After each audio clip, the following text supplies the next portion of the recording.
Everyone, welcome back to JSSC with Anand. Friends, आज हम लोग झारखंड इसके का चौथा क्लास को देखेंगे। ठीक है, जैसे कि ये क्लासेस कल ही अपलोड हो जाना चाहिए था, बट किसी कारणवश कल क्लास नहीं ले पाए।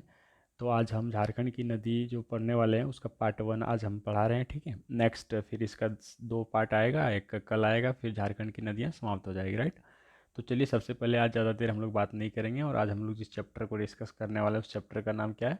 Drainage system of Jharkhand. ठीक है, मतलब झारखंड की अफवाह प्रणाली, जिसमें हम लोग पढ़ेंगे रिवर ऑफ झारखंड, यानी कि झारखंड की नदियों को। ठीक है, वीडियो में अंत तक बने रहिएगा। लास्ट में एक मैप लगा दिया गया है, जिसमें अब जो भी नदियाँ भी पढ़ाएंगे हम सब नदियों को मैप के थ्रू मैं दिखा दूंगा कि कौन सी नदी कहाँ से उसका उद्गम होता है। ठीक है, एंड आज का जो पहला प्रश्न है आपका क्या है कि झारखंड की सबसे प्रदूषित नदी। ठीक है, कई दफ़ा एग्जाम में पूछा है, और कुछ 3-4 प्रश्न आपको आग पहले मिलेगा जो कि मोस्ट इंपॉर्टेंट है, कई बार एग्जाम में पूछा भी है। ठीक है, तो चलिए सबसे पहले मैं इसको डिस्कस कर लेता हूँ कि झारखंड की सबसे प्रदूषित नदी कौन सी है। ठीक है, अगर झारखंड की सबसे प्रदूषित नदी की बात करें, सबसे बड़ी नदी की बात करें, ठीक है, देखो, प्रदूषित पूछे या फिर बड़ी नदी पूछे या फिर सबसे लंबी नदी पूछे ना, तो क्या हो जाएगा आपका राइट आंसर? तो राइट आंसर हो जाएगा आपका सबसे राइट आंसर, 1 मिनट, झारखंड की सबसे प्रदूषित, अच्छा ऑप्शन में ऐड नहीं है तो दामोदर नदी हो जाएगा। ठीक है, दामोदर नदी, दामोदर नदी मैं पीडीएफ में सही कर दूंगा, पीडीएफ आपको टेलीग्राम ग्रुप में मिलेगा। ठीक है, तो दामोदर नदी। तो अगर एग्जाम में पूछ दे कि झारखंड की सबसे प्रदूषित नदी कौन सी है, तो आपको क्या आंसर करना है? दामोदर नदी आंसर करना है। सबसे बड़ी सबसे लंबी भी पूछेगा तो दामोदर नदी हो जाएगा। ठीक है, और अगर दामोदर नदी की बात करेंगे, इसकी लंबाई की बात करेंगे तो 592 किलोमीटर है। कितना हो जाएगा? 592 किलोमीटर है, जिसमें से जो झारखंड में इसकी जो अफवाह, मतलब जो झारखंड में इसकी प्रवाह होती है वो 290 किलोमीटर है। ठीक है, तो जो नोट करते होंगे आप लोग, कॉपी रखेंगे उसमें नोटबुक जैसा रफ में आप लोग क्या करेंगे, नोट करते हुए चलिएगा। राइट, एंड इसका जो ऑप्शन गलत है मैं इसको सही कर दूंगा। ठीक है, तो आई होप कि प्रश्न संख्या 1 आपका क्लियर हो गया होगा। जो राइट आंसर हो जाएगा क्या हम मानते हैं? ए मानेंगे, यानी कि दामोदर नदी। ठीक है, एंड यहाँ तक किसी को कोई प्रॉब्लम नहीं होगा। बाकी देखो, दामोदर नदी से संबंधित जो भी प्रश्न होगा ना, मैं आगे सब एक एक चीज़ को क्लियर करूँगा। ठीक है, तो आई होप कि प्रश्न संख्या 1 समझ में आ गया होगा। एंड झारखंड की सबसे लंबी नदी, देखो झारखंड की सबसे लंबी नदी, इसमें भी आपका एरर है तो इसमें भी हम दामोदर कर देंगे। ठीक है, दामोदर, दामोदर नदी हो जाएगा। राइट, तो झारखंड की सबसे लंबी, सबसे प्रदूषित, सबसे बड़ी पूछे तो क्या हो जाएगा राइट आंसर? तो दामोदर नदी हो जाएगा। ठीक है, जो भी एरर हो रहा है ना मैं इसको सही कर दूंगा, चूंकि टाइपिस्ट ने गलत टाइप कर दिया है, इसकी वजह से ये यहाँ पे दामोदर होना चाहिए था, बट सोन है, कोई नहीं। एंड प्रश्न संख्या 3 कि झारखंड की एकमात्र नौकायन वाली नदी कौन सी है? मतलब झारखंड में बहने वाली कौन सी ऐसी नदी है जिसमें नाव चलती है? ठीक है, ऐसे तो नाव हर नदी में चलती है, बट पॉसिबल जिसमें सबसे ज़्यादा है वो कौन सी नदी है? तो अगर क्वेश्चन नंबर 3 की अगर राइट आंसर की बात करूंगा ना, कि झारखंड की एकमात्र नौकायन वाली नदी कौन सी है, मतलब जिस नाव में, जिस नदी में नाव चला करती है, ठीक है, या फिर चलाना पॉसिबल है, तो आपका राइट आंसर हो जाएगा मयूराक्षी नदी। राइट, क्या हो जाएगा आपका? मयूराक्षी नदी। और इसका जो झारखंड एसआई का जो एग्जाम हुआ था ना 2017 में, उसमें पूछा भी था कि झारखंड में जो मयूराक्षी नदी, इसका उद्गम कहाँ से होता है? तो आप लोग याद रखेंगे, इसका जो उद्गम हो जाएगा देवघर डिस्ट्रिक्ट के त्रिकुट पर्वत से होता है। ठीक है, कहाँ से होता है? तो देवघर डिस्ट्रिक्ट, देवघर डिस्ट्रिक्ट के त्रिकुट पर्वत। आई होप कि आपको पता होगा, त्रिकुट पर्वत बहुत 1-2 साल पीछे बहुत फेमस, मतलब चर्चे में आ गया था, कारण यहाँ पे रोपवे एक्सीडेंट हुआ था। आई होप कि आप सबको पता होगा। एंड जो 3rd नंबर क्वेश्चन है, इसका राइट आंसर क्या हो जाएगा? मयूराक्षी नदी हो जाएगा। क्लियर? एंड मयूराक्षी नदी से संबंधित जो भी प्रश्न बनेगा अभी मैं आगे उसको डिस्कस करूंगा। तो अब क्वेश्चन नंबर 3 भी आप सबका क्लियर हो गया होगा। एंड क्वेश्चन नंबर 4 की तरफ बढ़ते हैं। क्वेश्चन नंबर 4 कह रहा है कि झारखंड से होकर गुजरने वाली सदा नीरा नदी कौन सी है? ठीक है, देखो जिस प्रकार से अभी मैंने बताया कि सबसे प्रदूषित, सबसे बड़ी, सबसे लंबी, ठीक है, एंड ऐसा कौन सी नदी है जिसमें नौकायन पॉसिबल है? तो मयूराक्षी नदी हो गया। एंड क्वेश्चन नंबर 4 बोल रहा है कि झारखंड से होकर गुजरने वाली सदा नीरा नदी कौन सी है? ठीक है, देखो झारखंड से होकर गुजरने वाली, इसका मतलब है कि इसका जो उद्गम होता है झारखंड से नहीं होता है। ठीक है, तो आप ऑप्शन से पकड़ सकते हो कि कौन सी नदी इसमें है जिसका उद्गम झारखंड से नहीं होता है। तो ये हो जाएगा आपका right answer option number A. ठीक है, सोन नदी। और सोन नदी का अगर उद्गम की बात करेंगे तो अमरकंटक की पहाड़ी से होती है। ठीक है, कहाँ से होती है? तो अमरकंटक की पहाड़ी से होती है। और ये जो अमरकंटक की पहाड़ी है ना, एमपी और छत्तीसगढ़ के बॉर्डर पे है। ठीक है, कहाँ पे है? एमपी और छत्तीसगढ़ के बॉर्डर पे है। और इसकी कुल लंबाई की अगर बात करेंगे तो 784 किलोमीटर हो जाएगा। एंड अगर झारखंड में पूछ देगा तो 45 किलोमीटर हो जाएगा। ठीक है, आई होप कि आपको ये याद हो गया होगा। एंड अगर पूछे कि सोन नदी का मुहाना कहाँ पे है, तो सोन नदी का मुहाना आपका हो जाएगा गंगा जी। ठीक है, गंगा नदी में इसकी मुहाना होती है। पटना के पास, राइट। तो आई होप कि प्रश्न संख्या 4 भी आप सबका क्लियर हो गया होगा। एंड हम लोग प्रश्न संख्या 5 की ओर बढ़ते हैं। एंड 5 बोल रहा है कि भारत सरकार द्वारा किस नदी को राष्ट्रीय जलमार्ग 7 घोषित किया गया है, ठीक है। देखो, भारत सरकार द्वारा किस नदी को राष्ट्रीय जलमार्ग संख्या 7 घोषित किया गया है। अगर पूछे 1 ना, एंड नेशनल वाटरवेज 1 अगर पूछेगा तो ये गंगा नदी पे है। कहाँ पे हो जाएगा आपका? गंगा नदी में, ठीक है। लेकिन यहाँ पूछ रहा है कि भारत सरकार द्वारा किस नदी को राष्ट्रीय जलमार्ग संख्या 7 घोषित किया गया है। तो आपका जो राइट आंसर क्या हो जाएगा? तो राइट आंसर अगर इसकी बात करेंगे तो यहाँ पे इसका अजय नदी हो जाएगा, ठीक है, ऑप्शन नंबर डी। तो आई होप कि प्रश्न संख्या 5 भी आप सबका क्लियर हो गया होगा कि भारत सरकार द्वारा किस नदी को राष्ट्रीय जलमार्ग संख्या 7 घोषित किया गया है। तो इसका राइट आंसर क्या होना है? तो इसका राइट आंसर हो जाएगा अजय नदी, ठीक है। और अजय नदी की अगर प्रश्न में पूछ देगा कि इसका उद्गम कहाँ से होता है, तो इसका उद्गम होता है मुंगेर जिले से, ठीक है। कहाँ से होता है? मुंगेर जिले से होता है, जो कि बिहार स्टेट में पड़ता है, ठीक है। बिहार का ये जिला है मुंगेर। एंड आई होप ये क्लियर हो गया होगा। और अगर ये पूछ दे कि अजय नदी का प्रभाव झारखंड के किस किस जिले से होती है, तो आपको याद रखना है कि देवघर में, ठीक है, देवघर और जामताड़ा याद रखना है, ठीक है, जामताड़ा और देवघर। और इसकी अगर मुहाना की बात करें तो भागीरथी नदी हो जाएगा। तो चलिए, आई होप कि प्रश्न संख्या 5 भी क्लियर हो गया होगा। एंड देखो, ये जो हुआ था ना आपका, भारत सरकार द्वारा जो राष्ट्रीय जलमार्ग संख्या 7 घोषित किया गया था, ये जो है किस अधिनियम के तहत घोषित किया गया था? तो राष्ट्रीय जलमार्ग अधिनियम 2016, ठीक है, राष्ट्रीय जलमार्ग अधिनियम 2016 के तहत अजय नदी को राष्ट्रीय जलमार्ग संख्या 7 घोषित किया गया था। चलिए, आई होप कि प्रश्न संख्या 5 भी आप सबका क्लियर हो गया होगा। एंड मैं जो भी चीज़ें एक्स्ट्रा लिख रहा हूँ ना, आप लोग क्या करेंगे, इसको नोट डाउन कर लीजिएगा कॉपी में, ठीक है। वीडियो को पॉज करके आप नोट डाउन कर लीजिएगा, फिर नेक्स्ट प्रश्न को देखिएगा। ये बहुत ही हेल्पफुल सेशन होने वाला आप सबके लिए। एंड पीडीएफ आपको मिलेगा टेलीग्राम ग्रुप में, जिसका नाम है JSSC विथ आनंद, ठीक है। चलिए, प्रश्न संख्या 6, झारखंड की एकमात्र नौकायन वाली नदी। चलिए, इसको प्रश्न ये रिपीट हो गया है। एंड इसका जो राइट आंसर क्या होगा आपका? मीराक्षी नदी हो जाएगा, ठीक है। और आज हम लोग जो डिस्कस करने वाले 25 क्वेश्चन करेंगे, मतलब वो डिस्कस करने के बाद ये आपका 40 से 50 प्रश्न हो जाएगा। तो आप लोग नोट डाउन जरूर कीजिएगा। एंड प्रश्न संख्या 7 की ओर बढ़ते हैं कि निम्न में से कौन सी नदी दामोदर की सहायक नदी नहीं है, ठीक है। अब देखो, यहाँ से हम लोग सीक्वेंस में पढ़ते हुए चलेंगे, एक एक नदी को पढ़ेंगे और उसके बारे में जानते हुए आगे बढ़ेंगे, ठीक है। अब देखो, निम्न में से कौन सी नदी दामोदर की सहायक नदी नहीं है। तो आप लोग इसका राइट आंसर करेंगे कि इनमें से कौन सी जो ऐसी नदी है जो दामोदर की सहायक नदी नहीं है, ठीक है। तो आप लोग इसका राइट आंसर बताएंगे। निम्न में से कौन सी नदी दामोदर की सहायक नदी नहीं है? क्या वराकर नदी दामोदर की सहायक नदी है? बोकारो है? कोनार है? संजय है? तो देखो, जब ऑप्शन देखेंगे ना आप लोग, जो पढ़े होंगे, जो स्टूडेंट थ्योरी पढ़ के आए होंगे, तो वो आंसर इसका क्या करेंगे? डी नंबर करेंगे, ठीक है। चूंकि संजय नदी जो है आपका दामोदर नदी की सहायक नदी नहीं होके ये किस नदी का है? तो ये आपका स्वर्णरेखा नदी की सहायक नदी है, ठीक है, स्वर्णरेखा नदी। बाकी जो 3 ऑप्शन दिख रहा है आपको, ये सभी दामोदर नदी की सहायक नदी है। एंड फिर अगर इसके साथ और अगर ऐड करेंगे आप लोग, तो जमुनिया लिख सकते हैं आप लोग, ठीक है। जमुनिया आपकी दामोदर नदी की सहायक नदी है, जमुनिया हो जाएगा। फिर आपका कोनार है तो कतरी हो जाएगा, ठीक है। कतरी नदी दामोदर नदी की सहायक नदी है। फिर भैरवी हो जाएगा इसका सहायक नदी, ठीक है। बाकी इससे संबंधित चीज़ हम लोग अभी जस्ट नाउ पढ़ लेंगे, ठीक है। अब प्रश्न संख्या 8 क्या कह रहा है कि दामोदर नदी किन दो चट्टानों के बीच भ्रंश घाटी का निर्माण करता है? CGL 2000 जो अभी हुआ था, जिसमें जो एग्जाम कैंसिल हो गया, उसमें पूछा गया था कि रांची पठार और हजारीबाग पठार को कौन सी नदी विभक्त करती है? तो राइट आंसर क्या हुआ था? दामोदर नदी, ठीक है। देखो, यहाँ पे मैंने जस्ट उसको उसका उल्टा क्या लिखा है कि दामोदर नदी किन दो चट्टानों के बीच भ्रंश घाटी का निर्माण करता है, ठीक है। और अगर इसका राइट आंसर की बात करेगा तो ऑप्शन नंबर डी हो जाएगा, A एंड B दोनों। देखो, रांची पठार और जो हजारीबाग पठार है, मैंने पिछला क्लासेस भूगर्भिक संरचना वाले क्लासेस में बता रखा है कि देखो, रांची पठार और हजारीबाग का जो पठार है पहले सेम ही था, ठीक है। बट भूगर्भिक हलचल होने की वजह से क्या हुआ, दामोदर नदी का उद्गम होता है, और दामोदर नदी का जो प्रभाव होने की वजह से ये रांची पठार और हजारीबाग पठार अलग हो जाता है, ठीक है। तो आप लोग याद रखेंगे कि दामोदर नदी किन दो चट्टानों के बीच भ्रंश घाटी का निर्माण करती है? तो रांची पठार और हजारीबाग पठार, ठीक है। तो आई होप कि प्रश्न संख्या 8 भी आप सबका क्लियर हो गया होगा। एंड इससे संबंधित, दामोदर नदी से संबंधित हर एक चीज़ को मैं क्लियर करूंगा, आप लोग वीडियो में कंटिन्यू बने रहेंगे। दामोदर नदी पर स्थित प्रमुख बांध निम्न में से कौन से हैं, ठीक है। अब देखो, ये भी मोस्ट इंपॉर्टेंट है, बट मैं जब बांध पढ़ूंगा, जब डैम पढ़ूंगा, तो वहाँ भी हम लोग इस चीज़ को एक बार फिर से रिविजन कर लेंगे। लेकिन अगर यहाँ भी आप लोग पढ़ लेते हैं तो इसमें नो डाउट कोई प्रॉब्लम नहीं होने वाला है, ठीक है। तो दामोदर नदी पर स्थित प्रमुख बांध निम्न में से कौन से है? तो आपको इसका जो राइट आंसर होगा सर क्या हो जाएगा? पंचेत एंड अय्यर, ठीक है। पंचेत बांध अगर बात करेगा किस नदी पे है, तो आपको क्या लगाना है? दामोदर नदी पे, ठीक है। और अय्यर बांध पूछेगा तो आपको क्या लगाना है? दामोदर नदी पे, ठीक है।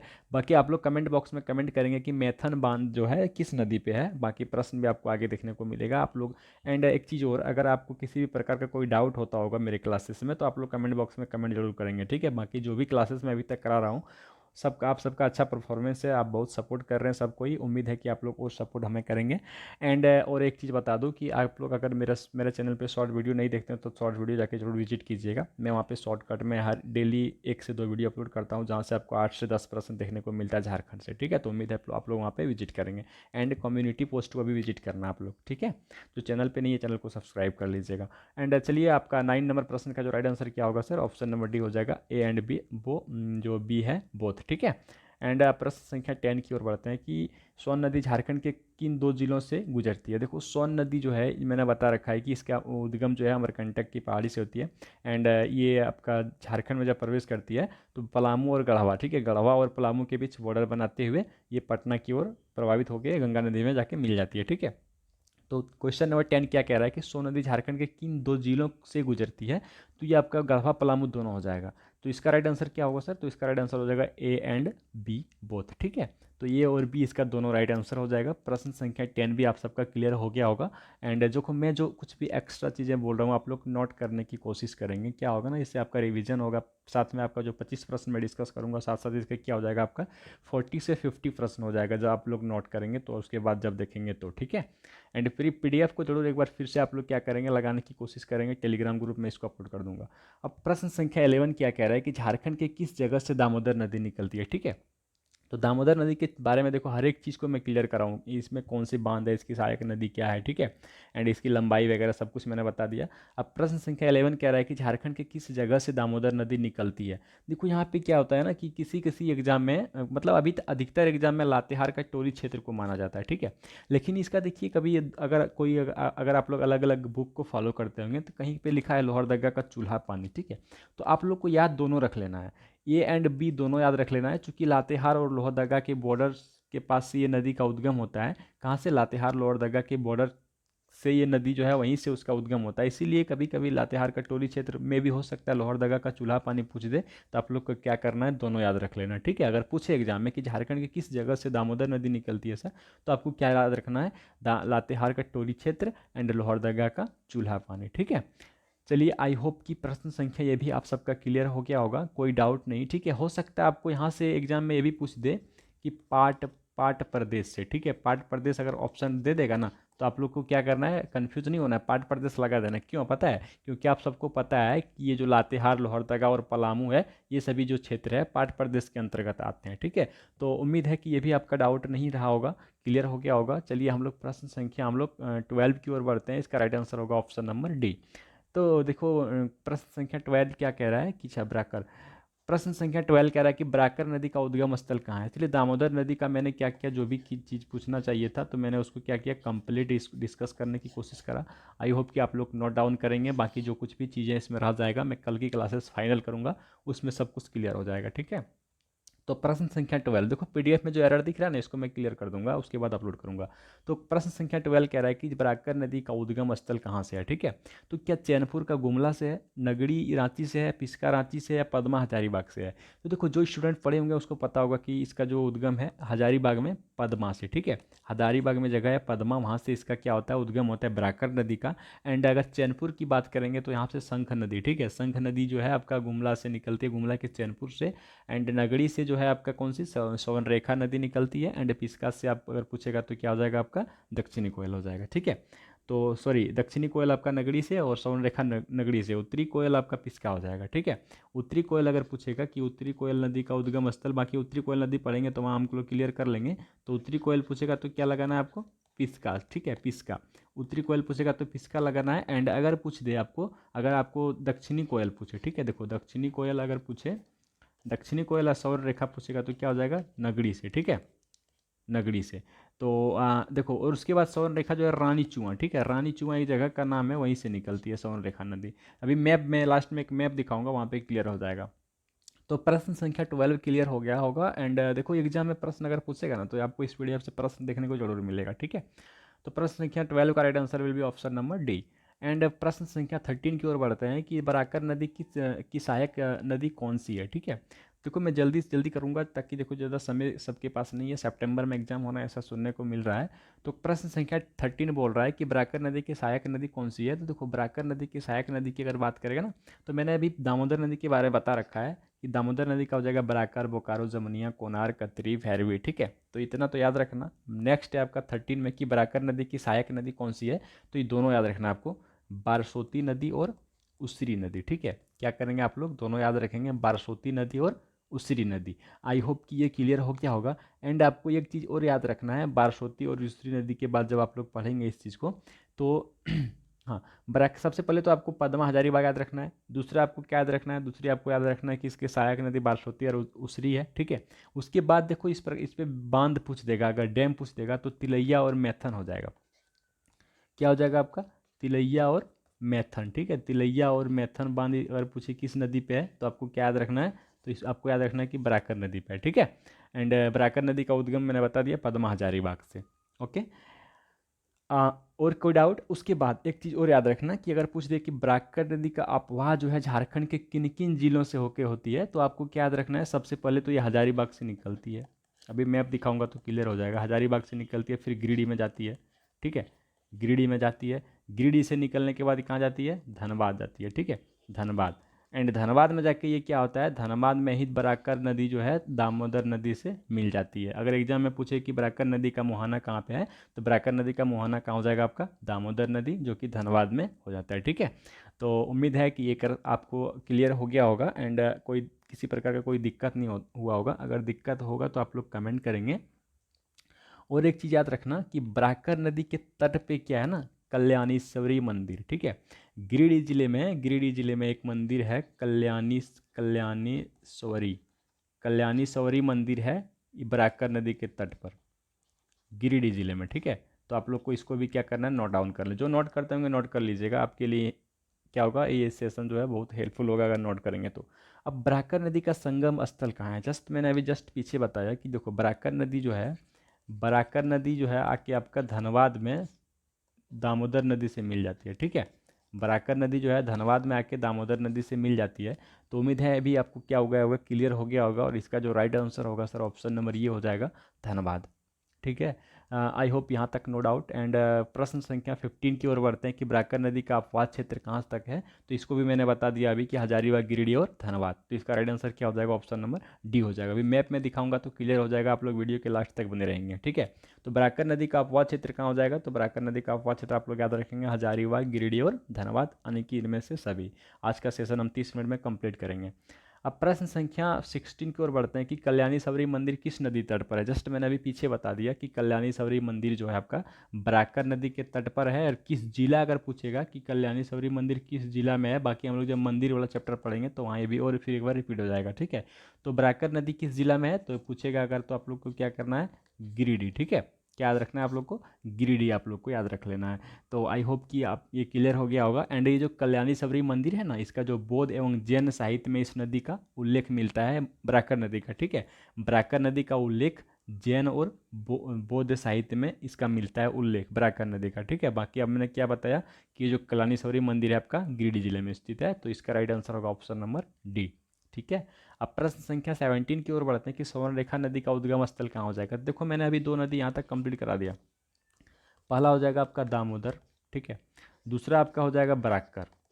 उम्मीद है कि आपको यहाँ तक किसी प्रकार कोई डाउट नहीं होगा। अगर हुआ होगा तो आप लोग कमेंट बॉक्स में कमेंट करेंगे। बाकी तीसरा नदी हम लोग यहाँ से स्टार्ट कर रहे हैं, स्वर्णरेखा।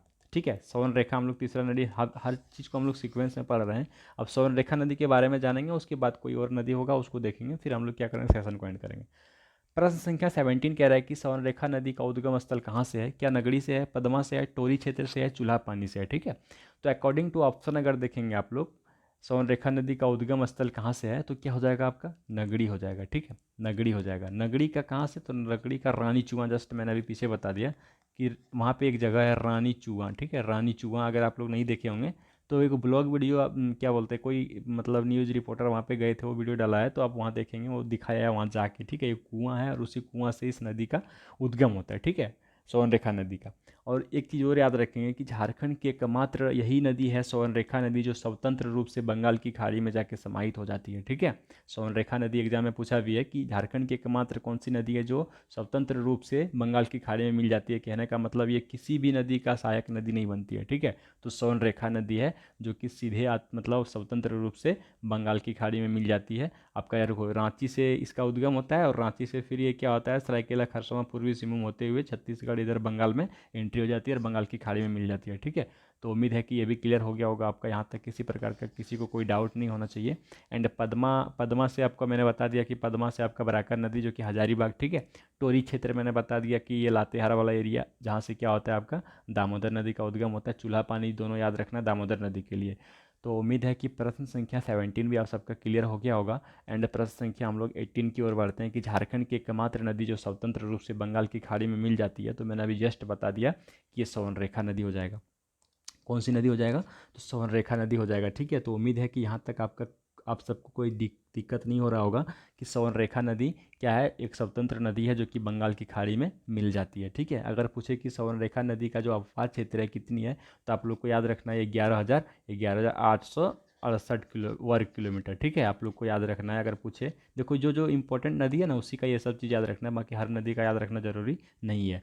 तो अगर पूछ देगा एग्जाम में कि झारखंड सॉरी स्वर्णरेखा नदी का अफवाह क्षेत्र कितना वर्ग किलोमीटर फैला हुआ है, तो 11,868 वर्ग किलोमीटर। ठीक है, मे भी हो सकता है आपको ये भी पूछ दे कि स्वर्णरेखा नदी पे निम्न में से कौन कौन से बांध स्थित है, तो आप लोग को क्या याद रखना है, रुक्का बांध। ठीक है, रुक्का बांध याद रखना है, रुक्का बांध स्वर्णरेखा नदी पर है। ठीक है, दूसरा आपका फिर गेतल सूद हो जाएगा आपका स्वर्णरेखा नदी पर है, गेतल सूद ये भी याद रखना है आप सब। एंड फिर एक हो जाएगा चांडिल। ठीक है, चांडिल बांध ये भी आपका कहाँ पे है, तो ये तीनों बांध को याद रखना है, स्वर्णरेखा नदी तट पर है। ठीक है, स्वर्णरेखा नदी पर ये बना हुआ है। एंड स्वर्णरेखा नदी पर आप सबको पता है कि हुंडरू जलप्रपात स्थित है।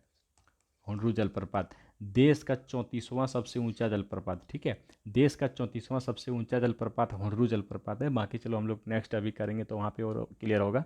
अब देखो उन्हें क्वेश्चन नंबर 19 बोल रहा है कि रुक्का डैम, गेतलसूर डैम और चांडिल डैम किस नदी पर है। तो मैंने भी जस्ट पीछे अभी डिस्कस करा इन चीज़ों पे कि जो रुक्का डैम, गेतलसूर और चांदिल डैम है ये स्वर्णरेखा नदी तट पे है। ठीक है, कहाँ पे हो जाएगा, स्वर्णरेखा नदी तट पे हो जाएगा। इस स्वर्णरेखा का उद्गम पूछेगा तो देखो यहाँ पे आप लोग क्या क्या याद रखेंगे। देखो सबसे पहले स्वर्णरेखा के बारे में अगर पूछेगा तो छोटा नागपुर का पठार भी पूछ सकता है, छोटा नागपुर का पठार भी याद रखेंगे।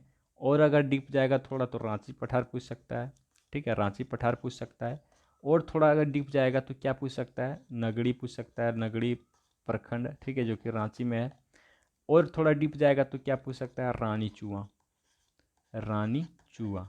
ठीक है, तो ज़्यादा अधिकतर नगड़ी पूछने का ज़्यादा चांसेस है और छोटा नागपुर का पठार ज़्यादा चांसेस है, तो आप लोग ये सब नोट डाउन कर लेंगे। ठीक है, चलिए अब नेक्स्ट बढ़ते हैं। देखो छोटा नागपुर पठार में ही आपका रांची पठार आता है। ठीक है, रांची पठार के अंदर ही आपका नगड़ी प्रखंड है और उसी नगड़ी प्रखंड में एक जगह है रानी चुआ, वहीं से इस नदी का उद्गम होता है। बस ज़्यादा क्या याद रखना है। ठीक है, एंड फिर प्रश्न संख्या 20 की ओर बढ़ते हैं कि स्वर्णरेखा नदी का अपवाह क्षेत्र कितना वर्ग किलोमीटर फैला हुआ है। तो जस्ट मैंने पीछे बताया कि स्वर्णरेखा नदी का अपवाह क्षेत्र अगर पूछेगा तो क्या याद रखना है आप सबको, ये 11,868 किलोमीटर। ठीक है, वर्ग किलोमीटर 11,868 वर्ग किलोमीटर ये हो जाएगा स्वर्णरेखा का अपवाह क्षेत्र। ठीक है, स्वर्णरेखा नदी का।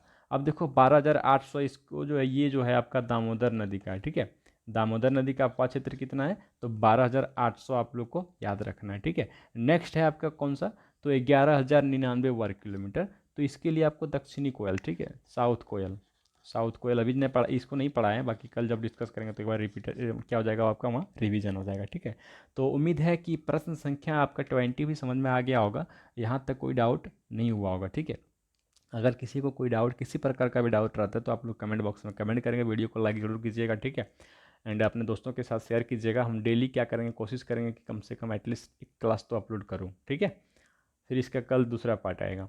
अब देखो हुडरू जलप्रपात किस नदी पर है, तो आप सबको मैंने अभी जस्ट पीछे बताया कि देखो पूरे भारत का, ठीक है, पूरे भारत का 34वां सबसे ऊंचा जलप्रपात, 34वां सबसे ऊंचा जलप्रपात कौन सा है, तो हुडरू जलप्रपात है। ठीक है, आप लोग को याद रखना है। और ये हुडरू जो जलप्रपात हो जाएगा स्वर्णरेखा नदी पे है, इसको भी आप लोग याद रखेंगे। अब आप लोग कमेंट करेंगे, ठीक है, कि भारत का 21वां सबसे ऊंचा जलप्रपात, भारत का 21वां सबसे ऊंचा जलप्रपात कौन सा है, और झारखंड का सबसे ऊंचा जलप्रपात, झारखंड का सबसे ऊंचा जलप्रपात कौन सा हो जाएगा, आप लोग को कमेंट करना है। और भारत का 21वां सबसे ऊंचा जलप्रपात कौन सा हो जाएगा ये भी कमेंट करना पड़ेगा, ठीक है। आप लोग को करना है बट ज़बरदस्ती नहीं है, करना पड़ेगा, सॉरी। आप लोग को अगर मन करे तो कमेंट कर दीजिएगा। तो उम्मीद है प्रश्न संख्या 21 का जो राइट आंसर हो जाएगा, हुडू जलप्रपात किस नदी पर है, तो स्वर्णरेखा नदी पर, आप लोग याद रखेंगे, ठीक है। अब चलिए नेक्स्ट प्रश्न संख्या 22 की ओर बढ़ते हैं कि रांची अजय नदी का उद्गम कहाँ से है। तो अजय नदी का जो उद्गम हो जाएगा, राइट आंसर हो जाएगा मुंगेर, ठीक है। ये बिहार बिहार स्टेट में है, मुंगेर जिला, वहीं से इसका उद्गम होता है। और अभी तक का जो एग्ज़ाम हुआ है ना, एग्ज़ाम में पूछा जाता है कि मोतीझारा जलप्रपात, ठीक है, मोतीझारा जलप्रपात किस नदी पे है, और इसका राइट आंसर अजय नदी को माना जाता है, ठीक है। लेकिन अगर इसकी राइट आंसर की बात करेंगे तो ये अजय नदी नहीं होगा, लेकिन आप लोग को याद रख लेना है। पता नहीं अगर अजय नदी पूछ दे और अगर मोतीझारा को पूछ के बोले कि किस नदी पे है, अगर अजय नदी ऑप्शन में रहता है तो अजय नदी कर लेना है, ठीक है। अगर इनमें से कोई नहीं रहता है, और देखो अजय नदी रहता है, सोन नदी रहता है, दामोदर नदी रहता है, डी ऑप्शन, इनमें से कोई नहीं रहता है, तो आपको इनमें से कोई नहीं लगा देना आँख मूंद के। क्यों पता है? क्योंकि जो मोतीझारा जलप्रपात है ना, ये साहेबगंज ज़िले में है। कहाँ पे है? साहेबगंज ज़िले में मोती पहाड़ी पर है, जहाँ से आपको पता है कि अजय नदी देवघर और जामताड़ा के अलावा कहीं जाती ही नहीं है, देवघर और जामताड़ा। तो बताइए ये कैसे आप मान जाते हैं कि मोतीझारा जलप्रपात साहिबगंज नदी पे है और ये साहिबगंज में अजय नदी पे है? क्योंकि अजय नदी तो साहिबगंज जाती ही नहीं है कहीं से, ये तो देवघर जामताड़ा से सीधे क्या बोलते हैं, भागीरथी में जाके प्रभावित हो जाती है, समाहित हो जाती है ना। तो क्या हो जाएगा इसका राइट आंसर? मुंगेर जो पूछा है, उद्गम मुंगेर हो जाना है। और अगर पूछ दे मोतीझारा जलप्रपात किस नदी पे है, अजय नदी, सोन नदी, दामोदर नदी, बराकर नदी रहे, तब आपको अजय नदी लगा देना है, ठीक है, रिक्स नहीं लेना है। एंड प्रश्न संख्या 22 का right answer option number C हो जाएगा। अब प्रश्न संख्या 23 की ओर बढ़ते हैं कि अजय नदी की सहायक नदी कौन कौन सी हो जाएगी। तो अजय नदी की अगर सहायक नदी की बात करेंगे तो जयंती नदी हो जाएगी इसकी सहायक नदी, और पथरोट दोनों, ठीक है। तो ऑप्शन नंबर डी इसका राइट आंसर हो जाएगा। ये दोनों आपका अजय नदी की सहायक नदी है, ठीक है। जो मेन है उसको याद रखना, ज़्यादा डीप जाके कोई मतलब ज़्यादा डीप जाना फिर ये मूर्ख वाली बात है कि देखो एग्ज़ाम वही क्वालिफाई करता है जो सटीक चीज़ों को पढ़ता है, ठीक है। हर चीज़ को पढ़ के जाना एग्ज़ाम क्वालिफाई नहीं करता। एग्ज़ाम कौन क्वालिफाई? अकॉर्डिंग टू सिलेबस जो पढ़ता है और जो क्या पढ़ना चाहिए वही पढ़ता है, ठीक है। बाकी स्टूडेंट ऐसा है कि पूरा किताब खोल के बैठेगा, पूरा जो भी बुक होगा उसके पास झारखंड का पूरा इधर से उधर पढ़ जाएगा ना, वैसा स्टूडेंट नहीं। आप वो पढ़िए ना, सेलेक्टेड चीज़ पढ़िए जो कि एग्जाम में पूछने का चांसेस है, जिससे आपका एग्जाम क्वालिफाई हो जाए, ठीक है। बाकी जब जॉब हो जाएगा ना तो वहाँ आपको ये नहीं पूछा जाएगा कि अजय नदी की सहायक नदी कौन सा है, मोतीझारा जलप्रपात किस नदी पे है, कुछ नहीं पूछे जाने वाला है, ठीक है। बस आपको जॉब लेना है। जॉब लेने के लिए आपको क्या करना होगा, सटीक चीज़ों को पढ़िए, अकॉर्डिंग टू सिलेबस पढ़िए, ठीक है। अब प्रश्न संख्या 24 की ओर बढ़ते हैं कि अजय नदी का संगम स्थल कहाँ है। तो मैंने जस्ट बता दिया इसको, क्या हो जाएगा आपका भागीरथी, ठीक है। देखो अजय नदी का जो संगम स्थल हो जाएगा ये भागीरथी नदी में होता है। और ये कहाँ पे है? तो ये भागीरथी नदी हो जाएगा आपका बंगाल में, ठीक है। कटवा, कटवा एक जगह है, याद रखेंगे आप लोग, कटवा, कट कटवा, ठीक है। कटवा है आपका पश्चिम बंगाल में है, और वहीं पे भागीरथी नदी में जाके अजय नदी क्या होती है, मिल जाती है, ठीक है। तो आप लोग इसको याद रखेंगे। एंड ये सब बाकी जो भी नदी अभी अभी तो हम लोग को बहुत कुछ पढ़ना है ना, कल की क्लासेस में क्या करेंगे, सो नदी कंप्लीट करेंगे। तो आप लोग कल वाला सेशन को भी अटेंड कीजिएगा, और आज का सेशन कैसा लगेगा आप लोग कमेंट जरूर कीजिएगा, ठीक है। चैनल पे नहीं तो चैनल को सब्सक्राइब कीजिएगा, पीडीएफ आपको टेलीग्राम ग्रुप में मिलेगा, राइट। एंड आज का जो लास्ट प्रश्न है आपका थर्ड 25, अजय नदी अपवाह क्षेत्र, जो अजय नदी का जो अपवाह क्षेत्र है कितना वर्ग किलोमीटर में है, ठीक है। अजय नदी का अपवाह क्षेत्र कितना वर्ग किलोमीटर में है, तो आपको क्या याद रखना है, इसका हो जाएगा 3612 वर्ग किलोमीटर, ठीक है। देखो अपवाह क्षेत्र के बारे में मैंने 2-3 नदी पीछे डिस्कस करा, बाकी 2-3 नदी अभी डिस्कस कर रहा हूँ, आप लोग इसको नोट डाउन कर लेंगे, ये इंपॉर्टेंट है कि अजय नदी का अपवाह क्षेत्र कितना वर्ग किलोमीटर में है। तो 3612 वर्ग किलोमीटर आप लोग याद रखेंगे, ठीक है। बाकी अगर पूछेगा कि 4107 वर्ग किलोमीटर किस नदी का या फिर शंख नदी का अपवाह क्षेत्र कितना है, तो ये हो जाएगा 4107 किलोमीटर, ठीक है, शंख नदी का, शंख नदी के, ठीक। एंड फिर 1313 वर्ग किलोमीटर अगर पूछेगा कि जो 1313 वर्ग किलोमीटर है किस नदी का अपवाह क्षेत्र है, या फिर पूछ दे कि गुमानी नदी का जो अपवाह क्षेत्र है वो कितना है, तो गुमानी नदी का अपवाह क्षेत्र हो जाएगा आपका 1313 वर्ग किलोमीटर। बाकी ये सब नदी को पढ़ेंगे तो वहाँ भी एक बार फिर हम लोग रिवीजन करेंगे। एंड शंख नदी कहाँ से निकलती है, तो आपको पता है कि ये गुमला में चैनपुर से, ठीक है। चैनपुर के बारे में आपको मैंने जस्ट पीछे बताया अभी, तो वहाँ से शंख नदी का उद्गम होता है। और फिर ये आप इसके जो मुहाना है कहाँ पे, इधर उड़ीसा की ओर हो जाती है, और यहाँ पे आके इधर से दक्षिणी कोयल और शंख नदी मिल जाती है, और वहाँ से क्या होता है, एक ब्राह्मणी नदी का उद्गम होता है, ठीक है। ब्राह्मणी नदी के बारे में हम लोग 2 ब्राह्मणी नदी के बारे में पढ़ेंगे, एक आपका जो है दुधवा पहाड़ी दुमका से निकलती है, एंड एक आपका जो शंख नदी और दक्षिणी कोयल नदी मिलने के बाद जो नदी बनती है वो, ठीक है। तो उम्मीद है कि आज का जो 25% का सेशन था आप सबको समझ में आ गया होगा। अगर समझ में आ गया होगा तो आप लोग सेशन को लाइक कमेंट शेयर कीजिएगा, ठीक है। बाकी इस चैनल पर नहीं, चैनल को सब्सक्राइब कीजिएगा, पीडीएफ आपको टेलीग्राम ग्रुप में मिलेगा। पीडीएफ के लिए आपको क्या करना पड़ेगा, देखिए, और वैसे स्टूडेंट जो क्लासेस को देख रहे हैं, पीडीएफ अगर पर आप देखो यहाँ पे जो है ना, अगर आप यूट्यूब पे क्लिक करेंगे तो सीधे मेरे चैनल पे चले जा सकते हो। यहाँ पे क्लिक करोगे तो आप टेलीग्राम ग्रुप ज्वाइन कर सकते हो, ठीक है। एंड फिर जो आज का मैप के बारे में मैंने बताया कि जो मैप में हम लोग देखने वाले हैं कि कौन कौन सी नदी को पढ़ें, तो आप यहाँ देख सकते हो, ठीक है। तो सबसे पहले मैं एक एक करके कंप्लीट करूँगा दामोदर नदी के बारे में। तो देखिए आप दामोदर नदी, सबसे पहले दामोदर नदी देखिए, ठीक। देखो यहाँ पे आप लोग ध्यान से देखेंगे, मैं इसको क्लियर करूँगा। ये आपका लोहरदगा है, ठीक है। लोहरदगा का चूल्हा पानी, लोहरदगा का चूल्हा पानी है। ये नदी लोहरदगा से निकलती है, सीधे रांची जाती है, ठीक है। और रांची जाने के बाद ये फिर ये नदी मुड़ जाती है उत्तर की ओर, और उत्तर की ओर मुड़ने के बाद ये हजारीबाग में घुस जाती है। और हजारीबाग से फिर ये क्या होती है नदी, आपका हजारीबाग में जाने के बाद ये पूरब की ओर मुड़ जाती है, और पूरब की ओर मुड़ने के बाद ये रामगढ़ में प्रभावित होती है।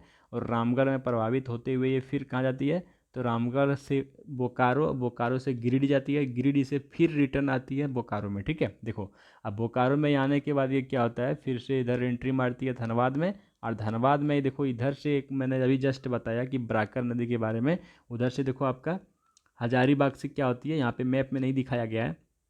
तो यहाँ से हजारीबाग से क्या, हजारीबाग के पद्मा से क्या होता है, तो हजारीबाग के पद्मा से बराकर नदी निकलती है और गिरिडीह होते हुए, और गिरिडीह होने के बाद ये धनबाद आती है। धनबाद में यहाँ पे क्या होती है, ये दोनों मिल जाती है, ठीक है। तो बराकर नदी का और दामोदर नदी जो है इसका संगम स्थल कहाँ पे है, तो धनबाद में हो जाएगा। तो आप लोग याद रखेंगे। उम्मीद है कि एक नदी मैंने क्लियर करा दिया कि दामोदर नदी का उद्गम स्थल कहाँ से है, उसको मैप में मैंने दिखाने की कोशिश करा, ठीक है। तो ये क्लियर हो गया होगा। अब दामोदर नदी के बाद बराकर नदी की मैंने बात करा, ठीक है। बराकर नदी देखो यहाँ से मैंने अभी जस्ट ड्रॉ किया कि हजारीबाग का पद्मा यहाँ से निकलती है, गिरिडीह जाती है, गिरिडीह से धनबाद जाती है, और यहाँ पे बराकर नदी में मिल जाती है, ठीक है। तो ये भी क्लियर हो गया होगा। बाकी ये इस जो ये जो पीटी है ना, ये पीडीएफ जो आपको दिख रहा है मैप वाला, ये टेलीग्राम ग्रुप में हम पीडीएफ बना के डाल देंगे, ठीक है। आप लोग वहाँ से इसको क्या कर सकते हैं, चेकआउट, मतलब आप अपने फाइल में सेव कर सकते हो, ठीक है। तो उम्मीद है कि ये दो चीज़ें तो क्लियर हो गया होगा। इसके बाद हम लोग कौन सी नदी पढ़े, तो सवर्ण रेखा नदी पढ़े, ठीक है। सवर्ण रेखा नदी को देखते हैं कहाँ से है। तो देखो यहाँ पे रांची, ठीक है। ये देखो रांची, रांची मैंने क्या बताया कि रांची का नगड़ी प्रखंड, ठीक है। देखो रांची का नगड़ी प्रखंड रानी चुआ जो पूछे, रानी चुआ, ठीक है। तो यहाँ से सवर्ण रेखा नदी का उद्गम होता है, ठीक है। यहाँ से सवर्ण रेखा नदी का उद्गम होने के बाद ये क्या होता है, देखो आपका दक्षिण पूरब की ओर प्रभावित होती है और सरायकेला खरसावां में मिल जाती है। सरायकेला खरसावां में मिलने के बाद ये क्या होता है, पूर्वी सिंहभूम होते हुए उड़ीसा पश्चिम बंगाल की ओर इधर मतलब बंगाल की खाड़ी में मिल जाती है, ठीक है। एंड इसके बाद देखो यहाँ पे इसकी जो खरकई, ये तो सहायक नदी है, खैर इसके बारे में हम लोग बाद में डिस्कस करेंगे। तो उम्मीद है कि सहायक ये भी क्लियर हो गया होगा। बाकी साउथ कोयल की अगर बात करेगा तो ये भी नगड़ी प्रखंड से ही निकलती, देखो इस प्रकार से यहाँ से निकलती है, लोहरदगा जाती है, लोहरदगा से गुमला जाती है, गुमला से फिर ये गुमला में ही टर्न करती है, खूंटी और सिमडेगा का बॉर्डर होते हुए देखो ये पश्चिमी सिंहभूम जाती है, पश्चिमी सिंहभूम से उड़ीसा जाती है, और उड़ीसा से इधर संकोयल आती है, और यहाँ पे दोनों संगम स्थल बनाती है, और यहाँ से इसका नाम ब्राह्मणी नदी हो जाती है, ठीक है। तो उम्मीद है कि ये भी क्लियर हो गया होगा। तो सवर्ण रेखा मैंने बता दिया, दामोदर मैंने बता दिया, बराकर मैंने बता दिया। अब चलिए हम लोग देखते हैं मीराक्षी नदी को, ठीक है। मीराक्षी नदी के बारे में तो ज़्यादा नहीं पढ़े हैं, लेकिन उसको भी देख लेते हैं। तो मीराक्षी नदी की अगर बात करेंगे तो यहाँ देख सकते हो आप लोग, ठीक है। ये हो गया आपका देवघर, देवघर में यहाँ पे आपका मोहनपुर प्रखंड का त्रिकूट पर्वत है, ठीक है। और यहाँ से निकलती है नदी और यहाँ से सीधे कहाँ जाती है, दुमका, और दुमका में प्रभावित होते हुए सीधे कहाँ चली जाती है जाके, अब यहाँ देख सकते हो इसका ये इधर बंगाल की खाड़ी, इधर क्या बोलते हैं ये, अरे यार सॉरी एक मिनट, हाँ हुगली, पश्चिम बंगाल हुगली में क्या होती है, ये मुहाना बना लेती है, ठीक है। तो उम्मीद है कि ये भी नदी क्लियर हो गया होगा। बाकी ये मैप आपको मिल जाएगा टेलीग्राम ग्रुप में, आप लोग वहाँ से क्या करेंगे, सेव कर लेंगे आप लोग सबको, ठीक है। एंड मैंने क्या अभी जस्ट पहले प्रश्न कराया था कि सोन नदी जो है झारखंड के किन दो जिलों के साथ बॉर्डर बनाती है, तो देखो यहाँ सोन नदी जो है इधर से आती है, ठीक है। और इसका उद्गम जो है अमरकंटक की पहाड़ी से होती है, और इस प्रकार से आते हुए ये यहाँ देख सकते हैं आप लोग गढ़वा, ठीक है। और यहाँ पे क्या है, पलामू। तो गढ़वा और पलामू के साथ बॉर्डर बनाते हुए सीधे पटना में ये मतलब आप जाके गंगा जी में प्रभावित हो जाती है, गंगा नदी में, ठीक है। गंगा नदी में ये मिल जाती है। तो उम्मीद है कि ये भी क्लियर हो गया होगा। एंड फिर मैंने क्या बताया अजय नदी के बारे में, तो आप यहाँ देख सकते हो मैप में, अच्छे से देखने की कोशिश करना, ठीक है। देखो यहाँ से अजय नदी का उद्गम होता है मुंगेर, ठीक है, बिहार के मुंगेर जिले से, और फिर ये देवघर आती है। देवघर आने के बाद ये नदी सीधे जामताड़ा, ठीक है, यहाँ पे देखो, और जामताड़ा में ही क्या होता है, जामताड़ा से जाके बाहर जाके ये अजय नदी इधर प्रभावित हो जाती है, ठीक है, इधर जाके अपना मुहाना बना लेती है। तो कहाँ से इसका उद्गम होता है, मुंगेर, मुंगेर बिहार से, और देवघर आती है, जामताड़ा आती है, फिर यहाँ इसका जो है ये उद्गम अपना सॉरी अपना मुहाना बना लेती है, ठीक है। और एग्जाम में क्या पूछा था कि मोतीझरा जलप्रपात कहाँ पे है, तो अजय नदी भी बोला जाता है। लेकिन देखो अजय नदी जो है आपका मोतीझरा जलप्रपात साहिबगंज ज़िले में यहाँ पे है। और साहिबगंज ज़िले में कहीं तो जाती ही नहीं है ये अजय नदी, तो वहाँ पे कैसे हो जाएगा अजय नदी पे, ठीक है। बाकी क्या करोगे, एग्जामिनर जब ये सही आंसर माना है तो हम लोग को भी सही मानना होगा ना। तो आई होप कि आज का सेशन आप सबको अच्छा लगा होगा। बाकी आप लोग जरूर विजिट कीजिएगा मेरा शॉर्ट वाला वीडियो में, वहाँ पे मैं क्या बता दिया हूँ ना, हर नदी का उपनाम एक साथ बताया हूँ, ठीक है। जितने भी नदी झारखंड में है जिसका उपनाम है उसको मैंने एक साथ क्लियर किया हूँ, जो कि 26 सेकंड में आप देख सकते हो, ठीक है। और फिर मैंने झारखंड की प्रमुख नदी जो इंपॉर्टेंट है उसकी कुल लंबाई को मैंने डिस्कस करा है, ठीक है। और ये एक शॉर्ट वीडियो बना दिए हैं जिसको भी आप 26 सेकंड में देख सकते हो। तो उम्मीद है कि आप लोग वहाँ पे विजिट करेंगे, पीडीएफ के लिए टेलीग्राम ग्रुप को ज्वाइन कर लीजिए। तब तक हम लोग फिर से कल मिलते हैं इसका दूसरा पार्ट लेके, ठीक है। तब तक के लिए बाय बाय, टेक केयर, अपना ख्याल रखेंगे और तैयारी करेंगे।